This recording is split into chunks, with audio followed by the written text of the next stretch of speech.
या देवी सर्वभूतेषु शक्तिरूपेण संस्थिता नमस्तस्यै नमस्तस्यै नमस्तस्यै नमो नमः।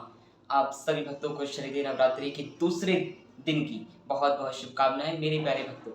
दूसरे दिन माँ ब्रह्मचारिणी के स्वरूप की हम लोग पूजा अर्चना वंदना करते हैं। जो भी भक्त माँ ब्रह्मचारिणी की पूजा अर्चना वंदना करता है, बड़ी निष्ठा से उनकी भक्ति करता है, उसको तप तपस्या सदाचार उसके अंदर अपने आप ही आ जाते हैं और अन्य अन्य विद्या, बोलने का सही ढंग और बहुत विनम्रताशील उसका मन हो जाता है। जो भक्त कहते हैं कि हमारा मन विचलित होता है, तो आप सभी को माँ ब्रह्मचारिणी की तपस्या करनी चाहिए। माँ ब्रह्मचारिणी की पूजा, आज के दिन माँ ब्रह्मचारिणी की पूजा होती है।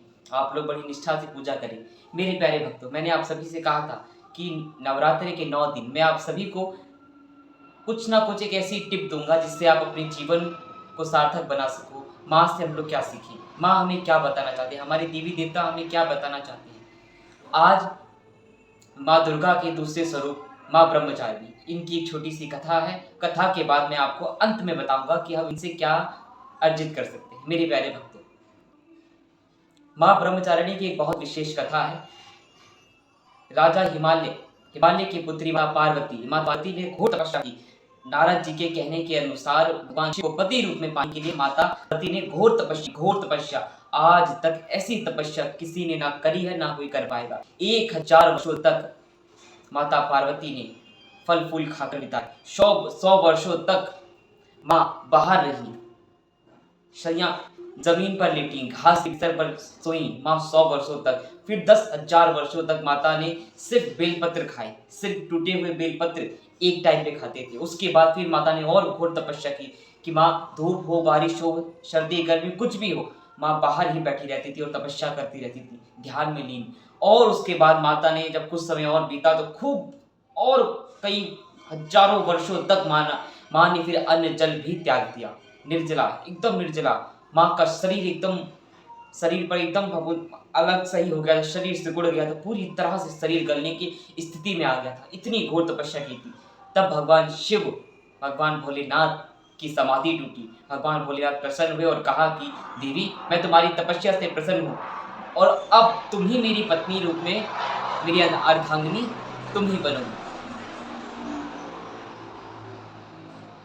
भगवान भोलेनाथ ने ये वरदान माँ को दिया। देखिए, माँ ब्रह्मचारिणी का मतलब होता है तपस्या, ब्रह्म का मतलब होता है तपस्या। आप लोग कितना अपने जीवन में आप लोग संघर्ष करते हो मेरे बच्चों, संघर्ष करना मत छोड़ो। आपकी तपस्या क्या है? तपस्या का मतलब जंगल जाके तपस्या नहीं करना। तपस्या का मतलब कि आप जो कर्म कर रहे हो, अपने नित्य कर्म, नित्य क्रिया जो आप कर रहे हो, उसमें आप बड़े ही सजग और बड़े ही ईमानदार रहो। बड़ी ही तपस्या के साथ, हार्ड वर्क के साथ, बिना ही निष्काम भाव के, कोई भी काम ना हो और बिना निष्काम के आप लोग अपना कार्य करो। तभी आपको समृद्धि, सदाचार, आपके अंदर संस्कार, आपके मन में शांति अपने आप ही उत्पन्न होगी। ये माँ ब्रह्मचारिणी की कृपा है और हम सभी को माँ ब्रह्मचारिणी से बहुत कुछ सीखना चाहिए कि अपने मन को कैसे हम लोग पराजित करें। जो भी भक्त अपने मन को पराजित करना चाहता है तो माँ ब्रह्मचारिणी की वो लोग अर्चना वंदना पूजा करें और नाम जप करें। मेरे प्यारे भक्तों, जब आपका मन शीतल होगा ना, तो आप हर कार्य करने में सक्षम रहोगे और आपके अंदर तप होगा, तपस्या होगा, सदाचार होगा, विनम्रता होगी और वृद्धि आपके जीवन में हमेशा होती रहेगी।